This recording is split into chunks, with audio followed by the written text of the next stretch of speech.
What do you need to know about generations in your nonprofit team? That's what I want to talk to you about today. And my first question is, what does your team look like? What generations do you have in your team? What age groups do you know? If you do and you want to share in the comments, I would love to know and to see what kind of teams you have. So, as a nonprofit organization, you have the same obligations towards your team members as any other organization or company in your country, right? As an employer, you have a duty of care for your staff, and there is a principle of being a good employer, good employership that is present in all labor law contexts that I know of. And what that means depends, of course, on the context. What it means to be a good employer is probably different in my country than it is in yours. But the concept is there and it has a meaning that people understand. And it is to do with, of course, complying with the law and regulations, but it is also to do with meeting the needs of the people on your team and also meeting certain expectations or standards or things that are considered normal by the people on your team and the people in your society at large.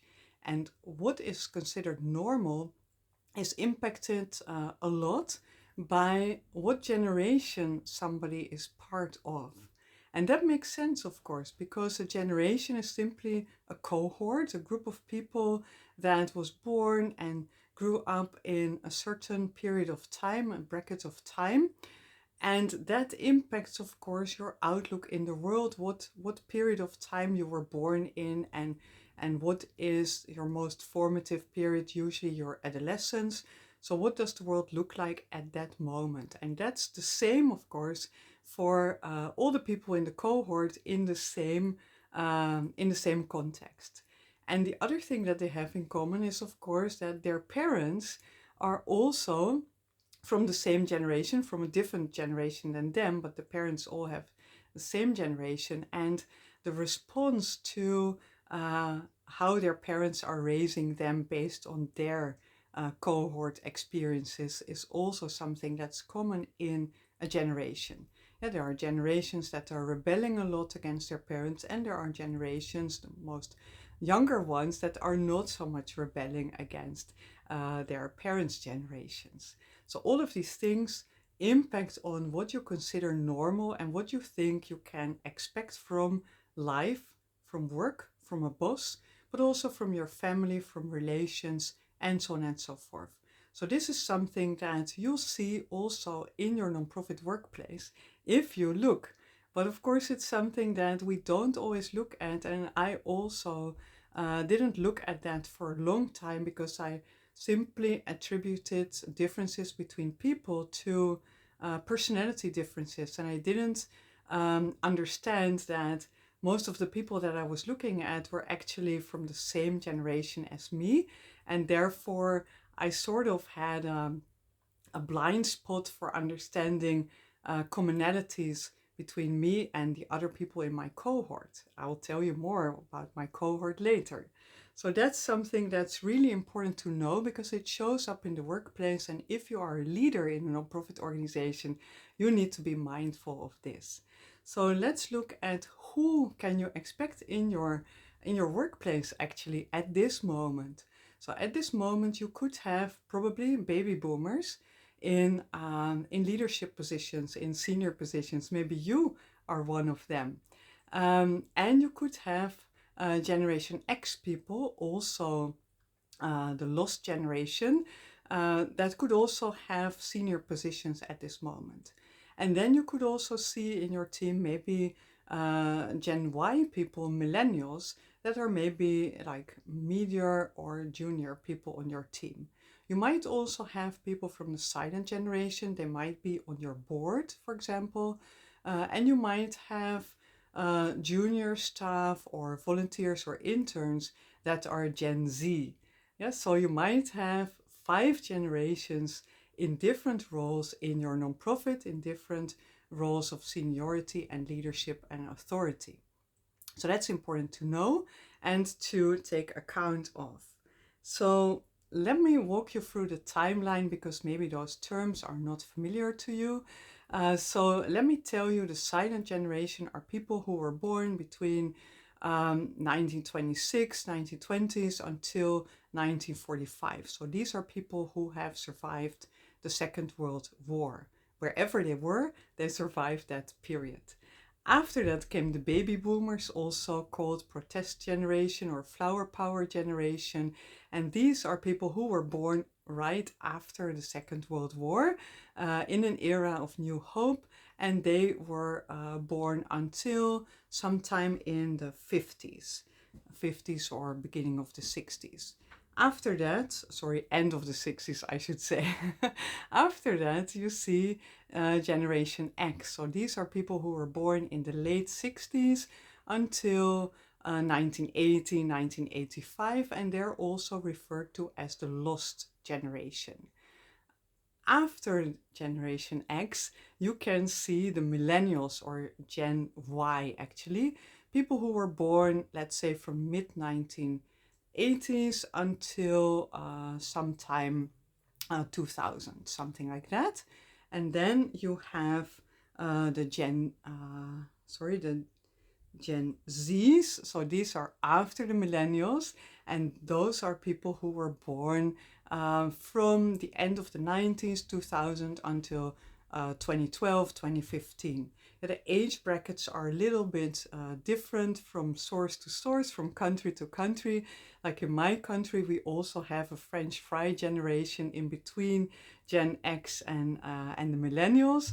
But I haven't seen any French fry generation in other sources about other countries. These are people, by the way, that were born, let's say, between 1970 and 1985 in my country, in the Netherlands, that is. So there are different age brackets in different sources and in different contexts. And for example, it could be that in your country, a certain generation is very small and others are proportionally very big. Yeah, so that will also impact on the intergenerational relations and on whether the new generation is rebelling against the older one or not. So that's important to know. And now I'm really, before we go and have a look at what does this actually mean for your work floor in your nonprofit, now I want to know, what generation are you part of? I will tell you mine in a moment. Let me first introduce myself. I'm Susanne Bakker. I'm a nonprofit operations strategist, and I talk in this channel about everything that's at the back end of your organization. So that is your finance, your admin, your HR, your contracting, fundraising, project design, all those things that most people find scary, confusing, or boring, or all of them. And I love them, and I talk about them in my channel. If you would like to hear more from me, subscribe to my channel and you get a notification when a new video comes out.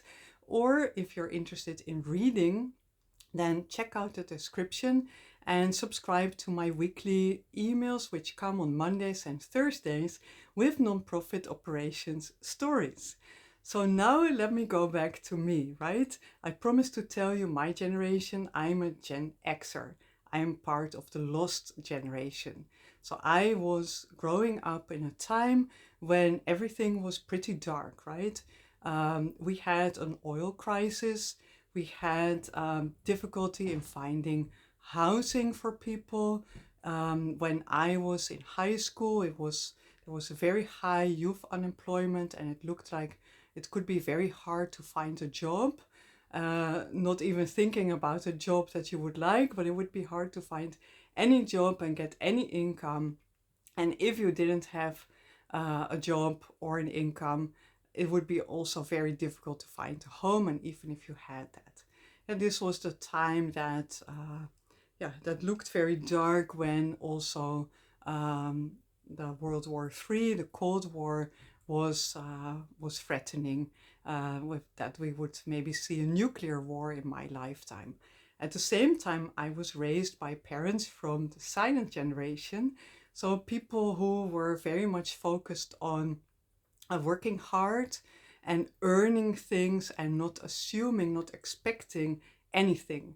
So that was a good match, because we were sure that it would be hard to find a job, and we were taught that we couldn't expect anything to come to us.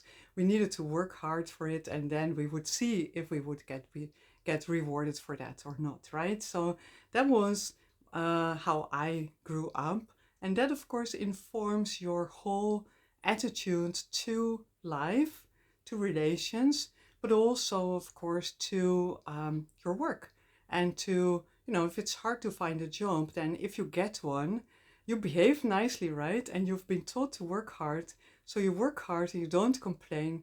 You don't talk about salaries or free time or whatever, things like that, right? So this impacts really your behavior in the workplace.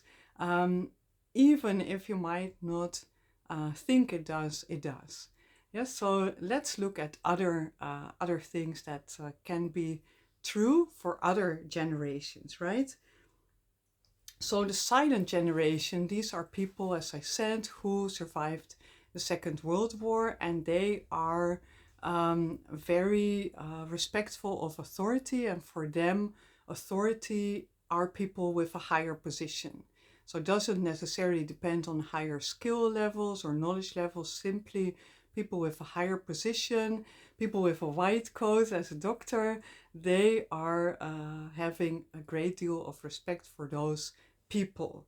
Yeah, and they are also they have a very strong work ethic, but also, as the name already says, they're silent. Yeah, so they don't speak up much because they have this respect for authority, right?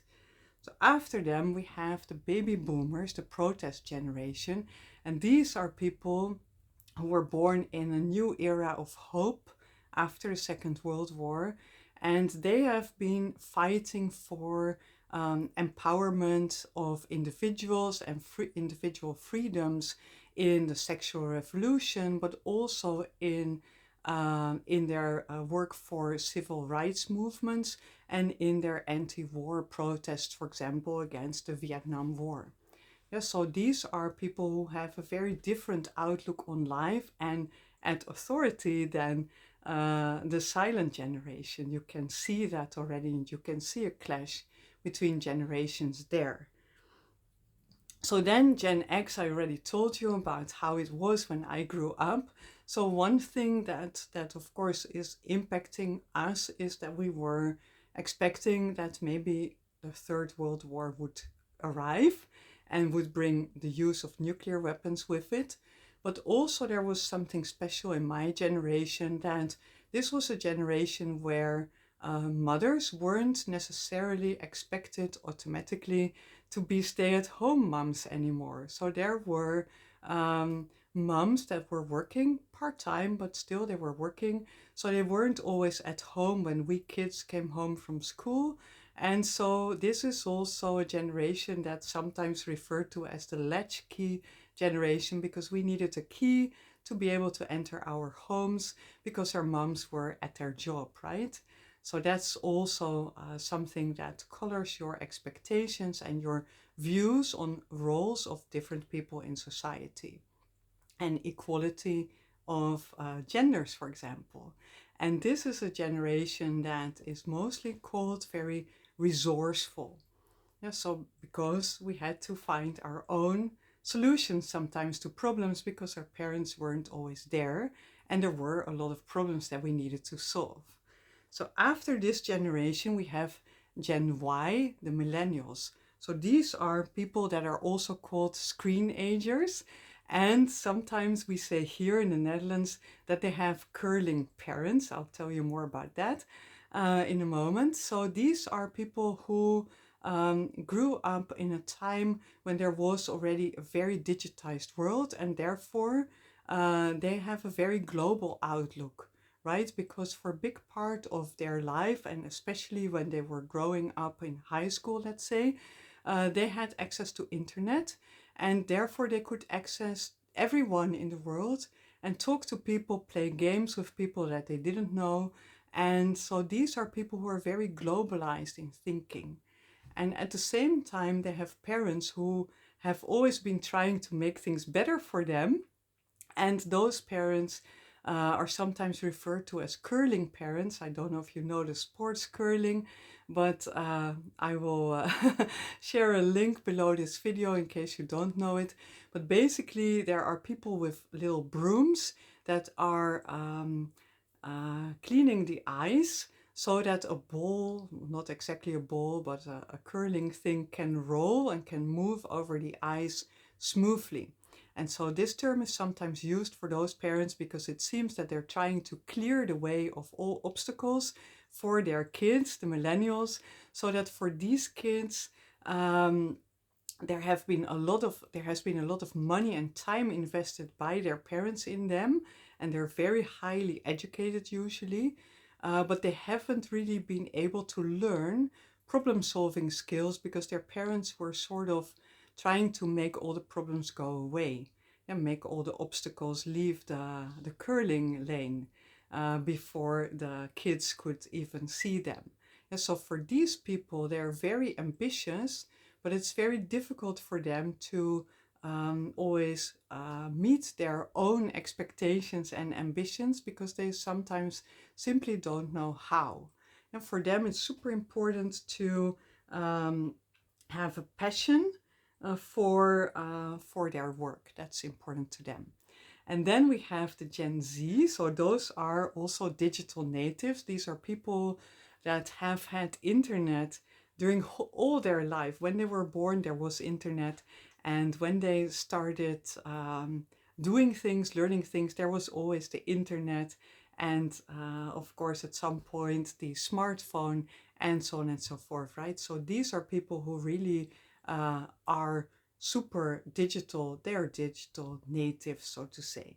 Yes, so they are also people who are growing up, or who have grown up, I should say, in very challenging times, right? In economic crisis times, in times of climate crisis, in times of terrorism threats, and in times of war. Again, many wars are going on, and in times of COVID, of course, right? So these are people who sort of have seen a lot of crisis already, even though they're quite young. Because remember, they were like born around the year 2000. And yeah, the end of the 90s, around 2000, until 2012, 2015. Yeah, so these kids, young people, have seen a lot of bad stuff already. And I think it's the first generation where everybody sort of feels, and they also feel this, that for them, things will not get better than they were for their parents. Yeah, for every generation, it's always like a wish that my kids will have a better life than we had. And for this generation, Gen Z, it's for the first time that many people feel that it's not going to happen for them. Things might actually not even stay the same, might get worse. And so this is a generation that's super interested in personal development and having a job that matters, and adding value there. But at the same time, there's a lot of depression in this generation, which isn't really surprising, unfortunately. Yeah, so that's super important to know, because you see that the time in which you grow up and which your formative years are happening really impacts your expectations for yourself, for your future. And that also colors how you see your job and what you expect from your employer. The good news is, as you probably know from looking at your own organization, that for all of these generations, there is a reason, a different reason, but a reason to want to work for the common good and to work for a nonprofit organization as a volunteer, as a board member, or as a paid staff member, or as an intern, right? So all of them have a sense of doing something for the common good, whether that's out of a sense of duty or a repayment, or earning something in the afterlife, or earning something, being entitled to something else for doing a good thing now, or simply because it's a passion, or because people are so globalized that global problems they see it as their problems, or for example, they want to solve the climate crisis because it's affecting them very concretely. Yeah, so you can see all of those people in your nonprofit organization. And what does that mean? Yeah, so first of all, I've already told you a little bit about the outlook on life. But of course, there's another thing that's to do with generations. They're at a different phase in their life, right? So some of them are maybe ending their career. They're looking at transferring knowledge to new generations and closing down, taking it easy. And others are maybe just starting out and they're full of dreams and thinking like, what can I become and what can I do? What can I bring in the world? So that's very different. But also very practically, some of your those generations are people who are grandparents or people who are parents, right? And then you think, oh yeah, that's easy. Being a parent, we know that. But of course, being a parent as a baby boomer was a very different thing than being a parent now as a millennial. Yeah, so now we have mostly baby boomers and Gen Xers in senior leadership positions, but actually they don't really know what it's like to be a parent in this time as a millennial, for example. Then they don't know what is normal for a millennial, what a millennial needs to be a parent in in today's context, right? So that's very important to be aware of that those life phases might be the same. And you might think, oh, I know all about that. But actually, if you're not in the same generation, then you might have missed some key information about what they need and what their standards are and what their expectations are. So let me move on. Um, yeah, as an organization, that means that you need to be mindful of those phases, but also you need to be mindful of the different expectations and what is considered normal and what do people need. So, for example, when it comes to what is private and what isn't, different generations have different ideas. What do you follow a rule, or do you only follow a rule if it makes sense? Are you an initiator or not? Those things are personality traits, but they're also linked to your outlook on life, which is impacted by your generation. Yeah, so that's very important to understand. Yeah, so for Gen X people, private things are private and they're not like things to be discussed in the workplace or to share with your boss, your employer, right? So that's not what you do. For millennials, for example, it's super important to be seen, to be appreciated, right? Uh, they want to get acknowledgement for things that they do. They have high ambitions, as I said, and it's difficult for them to meet them. So whenever they have a success, they want it to be seen. That's very important to them. Yeah, so Gen Z are people who really are interested in personal development and also in solving real problems, but they're also very focused on finding happiness in the job and not like people in Gen X generation outside the job, right? So those are little differences, and there's much more that are important because they impact how people behave in the workplace and what they expect from the boss and team members to give to them, or how they expect to be responded to when they ask for something. Yeah, so, for example, at the moment, in many places, there's a cost of living crisis, and at the same time, it's very hard to attract well qualified staff and to retain them, right?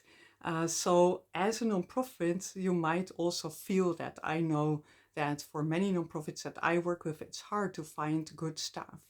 So you need to find a way to be competitive to attract the right people. And you might not be able to do that on a salary level.